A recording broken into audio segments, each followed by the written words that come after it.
Hello दोस्तों, राधे राधे। तो कैसे हैं आप सब। आज हम छोटे ड्राइवर के साथ निकल गए थे जगन्नाथ टेम्पल, जहां हमें भी नहीं पता था कि आज 22 जनवरी है, यानी कि राम मंदिर का जो स्थापना हुई थी वो इसी दिन हुई थी। तो इस उपलक्ष्य में वहाँ लगा हुआ था मेला छोटा सा।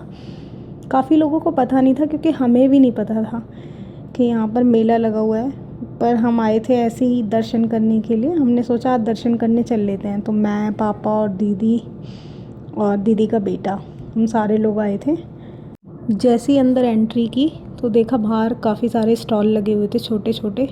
कुछ खाने पीने के स्टॉल थे, कुछ खिलौनों के थे, क्योंकि ये छोटा सा मेला लगा हुआ था। और यहाँ पे कथा का उपलक्ष्य है आज। कथा के उपलक्ष्य में इतना सारा डेकोरेशन कराया इन लोगों ने, जो कि उड़िया लैंग्वेज में कथा हो रही है, क्योंकि जगन्नाथपुरी से रिलेटेड है। आपको तो पता ही है जगन्नाथ टेम्पल, तो यहाँ पर उड़ीसा के लोग ज़्यादा आते हैं।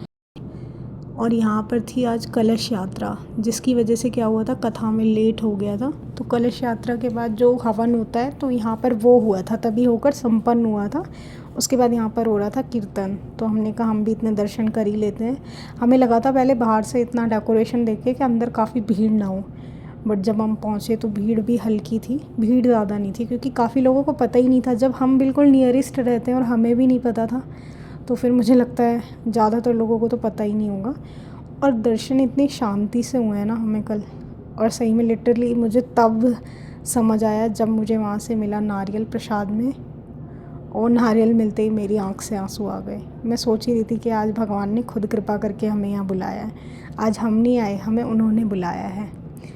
तो यहाँ पर क्या हुआ था, पापा बहुत दिन बाद आए थे, फिर हमने पापा को एक एक जगह घुमाया। यहाँ पे सारे भगवान के विग्रह हैं, जो कि संगमरमर की मूर्तियाँ हैं ये सारी।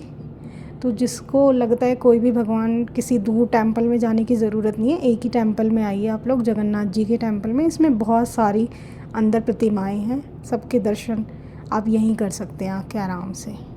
फिर थोड़ी देर यहाँ पर हम नीचे उतरे, तो मैंने पापा से कहा थोड़ी देर बैठते हैं, यहाँ कीर्तन हो रहा है।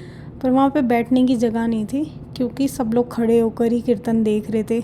और काफ़ी सारे लोग इधर साइड में भी खड़े हुए थे, जो कि कुछ खा रहे हैं, कुछ लोग कुछ घूम रहे हैं, कुछ लोग कुछ ख़रीद रहे हैं। तो इस वजह से भीड़ तो हो गई थी। बाद में धीरे धीरे काफ़ी लोग आ रहे थे यहाँ पर। और यहाँ पे साइड में चल रहा था कीर्तन, बहुत ही आनंद आ रहा था यहाँ पर। सो गाइज़, आप भी कभी जगन्नाथ टेम्पल आ सकते हैं घूमने। 121 नोएडा में ये स्थित है, Garhi Chaukhanti. Thank you for watching guys.